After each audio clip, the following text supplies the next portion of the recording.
Hello বন্ধুরা, welcome to only sports view. তো এই ভিডিওতে কথা বলবো বেশ কিছু ফুটবল আপডেটস রয়েছে, তো সেগুলো নিয়ে আলোচনা করব। যেরকম মোহনবাগানকে নিয়ে আপডেট রয়েছে, তো মোহনবাগানের head coach Jose Francisco Molina, তাকে কি মোহনবাগান ছেড়ে দিতে পারে বা মলিনা কি মোহনবাগান ছাড়তে পারে, তো সেই বিষয়ে আলোচনা করব। বা মলিনা কি মোহনবাগান ছাড়তে পারে, তো সেই বিষয়ে আলোচনা করব। তো যদি মলিনা মোহনবাগান ছাড়ে, তাহলে সেই জায়গায় মোহনবাগানের পরবর্তী হেড কোচ কে হতে পারে, তো সেই বিষয়ে আলোচনা করব এই ভিডিওতে।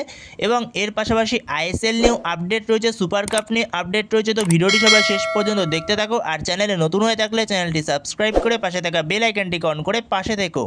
তো সেখানে সবার প্রথমে যদি মোহনবাগানের কোচ জোসে ফ্রান্সিসকো মোলিনাকে নিয়ে কথা বলা যায়, তো মলিনার চ্যাপ্টার কি এখানেই শেষ তবে মোহনবাগানে?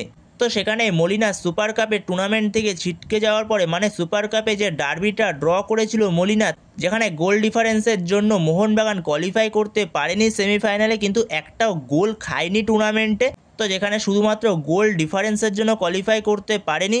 তো সেই জায়গাতে ম্যাচ শেষে প্রেস কনফারেন্সে বেশ কিছু মন্তব্য করে মলিনা ম্যানেজমেন্টকে নিয়ে। তো যেখানে মলিনা যেরকমটা বলে, সে বলেছে যে আমি ম্যানেজমেন্টকে বলেছিলাম একজন মিডফিল্ডার লাগবে আমার টিমে, যেখানে আগের বছর আমি বলেছিলাম, যখন আগের বছর আমাদের সিজন শেষ হয়ে যায়, আমরা যখন আইএসএল লিগ শিল্ড এবং ট্রফি জিতি, তারপরেই আমি মিটিংয়ে বলেছিলাম যে আমাদের এরকম একটা মিডফিল্ডার লাগবে, গ্রেগ স্টুয়ার্টের বদলি লাগবে। তো সেই জায়গাতেই ম্যানেজমেন্ট সেটা এনে দিতে সক্ষম হয়নি। তো এরকমই কিছু মন্তব্য করে মলিনা ম্যাচ শেষে। তো সেখানে এই মন্তব্যের পর থেকেই আস্তে আস্তে এটা শুরু হয় যে মলিনার চ্যাপ্টার কি তবে শেষ হতে চলেছে মোহনবাগানে। কারণ এই কথা ম্যানেজমেন্টের কানে যাওয়ার পরে ম্যানেজমেন্ট কোনো একটা চিন্তাভাবনা করবে মলিনাকে নিয়ে, এটা স্বাভাবিক। তো সেখানে যেরকমটা এখন বর্তমান সময় আপডেট পাওয়া যাচ্ছে, হয়তো মলিনার চ্যাপ্টার সত্যি সত্যি মোহনবাগানে হয়তো শেষ হতে চলেছে।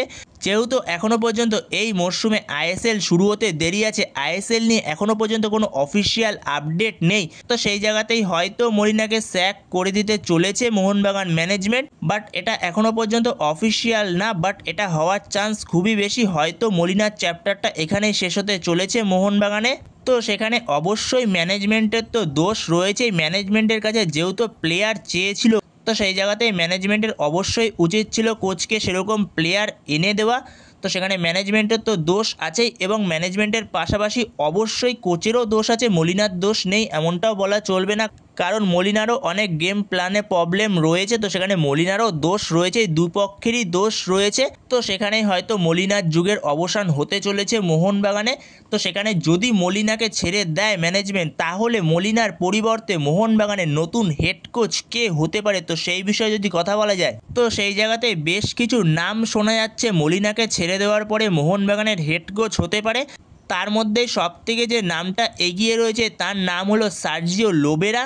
তো লোবেরাকে এর আগেও নিয়ে আসার প্ল্যান করেছিল ম্যানেজমেন্ট এমনকি কথাবার্তাও বলেছিল লোবেরার সঙ্গে, যেখানে এর আগে যখন মলিনাকে সই করায় মোহনবাগান, তো সেই সময় লোবেরার সঙ্গে অনেক দূরই কথাবার্তা এগিয়ে গেছিল, কিন্তু শেষ মুহূর্তে হয়তো কোনো কারণে ডিলটা ভেস্তে যায়।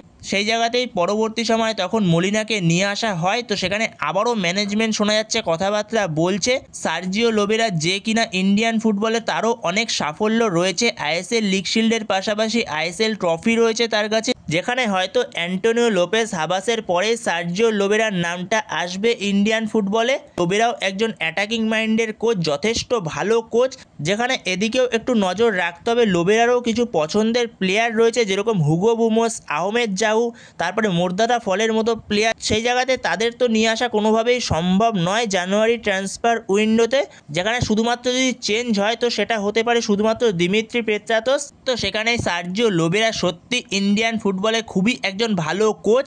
এছাড়াও সার্জিও লোবেরার পাশাপাশি আরও একজন কোচের প্রতি ভালো রকম ইন্টারেস্ট রয়েছে ম্যানেজমেন্টের, যার নাম হলো আলবার্তো রোকা। যেখানে এই আলবার্তো রোকা যে এর আগে বেঙ্গালুরু এফসিতে কোচিং করিয়ে গেছে, এবং পরবর্তী সময় আবারও সে এসেছিল আইএসএলে হায়দ্রাবাদ এফসিতে কোচিং করিয়েছিল। এছাড়াও তার বার্সেলোনায় ফিটনেস কোচের এক্সপিরিয়েন্স রয়েছে, ফিটনেস কোচের পদে সে ছিল বার্সেলোনায়। তো যথেষ্ট কোয়ালিটি একজন কোচ, যথেষ্ট ভালো একজন কোচ, পছন্দের একজন কোচ। তো এই আলবার্তো রোকাকেও নিয়ে আসতে পারে ম্যানেজমেন্ট চাইলে। তো ম্যানেজমেন্টের শর্ট লিস্টে রয়েছে এই আলবার্তো রোকার নামও শোনা যাচ্ছে। তো সেখানে এই আলবার্তো রোকা খুবই ভালো কোচ, এও একজন অ্যাটাকিং মাইন্ডের কোচ, যেখানে এই আলবার্তো রোকা এখন বর্তমান সময়ে ফিলিপিনের অ্যাসিস্ট্যান্ট ম্যানেজার পদে রয়েছে। তো এই আলবার্তো রোকাকে চাইলেও ম্যানেজমেন্ট নিয়ে আসতে পারে। তো সেখানে এই দুটো কোচের নামই সবথেকে বেশি এগিয়ে রয়েছে মোহনবাগানের কোচ হওয়ার দিকে, যদি মলিনাকে ছেড়ে দেয় ম্যানেজমেন্ট। এর পাশাপাশি কিছু কিছু জায়গা থেকে হাবাসের নামও দেখা যাচ্ছে, নাকি অ্যান্টোনিও লোপেস হাবাস আবারও আসতে পারে মোহনবাগানে, কিন্তু এটা হওয়ার পসিবিলিটি একদমই নেই বলা চলে। কারণ অ্যান্টোনিও লোপেস হাবাস সে মোহনবাগানে আসবে না, সে ইন্টারকাশির দায়িত্ব সামলাচ্ছে। তো সে ইন্টারকাশিতেই আবার ব্যাক করবে, সে এখন বর্তমান সময় ছুটিতে রয়েছে। তো ইন্টারকাশিতে সে ব্যাক করবে, ইন্টারকাশিকে নিয়ে সে আবারও প্রি সিজন শুরু করবে। তো সেখানে অ্যান্টোনিও লোপেস হাবাসকে মোহনবাগানে দেখার আশা নেই। তো এটা পুরোপুরি একটা ফেক রিউমার্স। তো সেখানে দেখা যাক মোহনবাগানের পরবর্তী হেড কোচ কে হয়। যদি জোসে ফ্রান্সিসকো মলিনাকে ছেড়ে দেয় মোহনবাগান, তো সেক্ষেত্রে কাকে হেড কোচ করে নিয়ে আসে, যেখানে সার্জিও লোবেরা নাকি আলবার্তো রোকা, কাকে নিয়ে আসে তো সেটা দেখতে হবে পরবর্তী সময়। তো যেখানে সার্জিও লোবেরাকে যদি অ্যাপ্রোচ করতে পারে, অবশ্যই চলে আসবে সার্জিও লোবেরা, কারণ এখনও পর্যন্ত উড়িষ্যা এফসির এই মরশুমের কোনো রকম প্ল্যান নেই। তো সেখানে সার্জিও লোবেরাকে যদি ঠিকমতো অ্যাপ্রোচ করতে পারে মোহনবাগান, তো সেক্ষেত্রে অবশ্যই মোহনবাগান ম্যানেজমেন্ট তাকে নিয়ে আসতে পারবে মোহনবাগানে। তো এই ছিল আপাতত মোহনবাগানের কোচ নিয়ে আপডেট। তো এরপরে যদি আইএসএল নিয়ে কথা বলা যায়, তো আইএসএল কবে থেকে শুরু হবে, তো এটা অনেকেরই প্রশ্ন। তো আইএসএল শুরু হতে পারে ডিসেম্বরের লাস্ট উইক। তো এখনও পর্যন্ত কোনো অফিসিয়াল কনফার্মেশন নেই, কারণ এখনও পর্যন্ত কে টেন্ডার নেবে তো সেই বিষয়েই কোনো এখনও পর্যন্ত অফিসিয়াল আপডেট নেই। কারণ টেন্ডারের বিড জমা দেওয়ার লাস্ট ডেট ছিল 5ই নভেম্বর। তো সেখানে আরও দুদিন বাড়ানো হয়েছে, দুদিন এক্সটেনশান করা হয়েছে টেন্ডার বিড করার জন্য। তো সেখানে দেখা যাক 7ই নভেম্বর পর্যন্ত টেন্ডার বিডের অপশান দেওয়া হয়েছে। তো সেখানে কারা কারা টেন্ডার বিড করে আর পরবর্তী সময় কে অফিসিয়ালি রাইটস পায় আইএসএলের, তো সেই জন্য আমাদের অপেক্ষা করতে হবে। তো দেখা যাক পরবর্তী সময় কি হয়, যেখানে আইএসএল যত সম্ভব শুরু হতে হতে মিনিমাম ধরে রাখো ডিসেম্বরের লাস্ট উইক, আবার জানুয়ারির ফার্স্ট উইকও হয়ে যেতে পারে। ডিসেম্বরের লাস্ট উইকে শুরু হওয়ার একটা পসিবিলিটি রয়েছে। তো সেখানে ডিসেম্বরের লাস্ট উইকে শুরু হতে পারে, যেখানে যতক্ষণ না পর্যন্ত কমার্শিয়াল রাইট কে পাচ্ছে তো সেই বিষয়ে অফিসিয়াল আপডেট পাওয়া যাচ্ছে, ততক্ষণ পর্যন্ত শিওরভাবে কিছুই বলা যাবে না।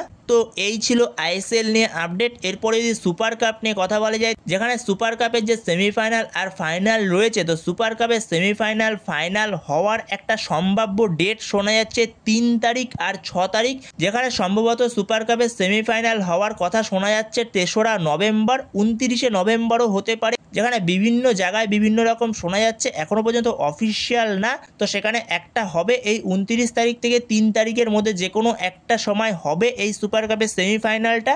আর সুপার কাপের ফাইনাল অনুষ্ঠিত হতে পারে ডিসেম্বরের 6 তারিখে। তো এই ছিল সুপার কাপের সেমিফাইনাল এবং ফাইনালের আপডেট। তো সেই ক্ষেত্রে মোহনবাগানের কোচের পদে কে পারফেক্ট হতে পারে, তো সেই বিষয়ে তোমাদের মতামত অবশ্যই কমেন্টে জানিও। তো এই ভিডিওতে এই পর্যন্তই। তো এই ভিডিওতে এই আপডেটগুলো নিয়ে আলোচনা করার ছিল। তো ভিডিওটি ভালো লাগলে অবশ্যই লাইক শেয়ার সাবস্ক্রাইব করতে ভুলো না। তো নেক্সট ভিডিওতে দেখা হচ্ছে, ততক্ষণের জন্য বাই বাই।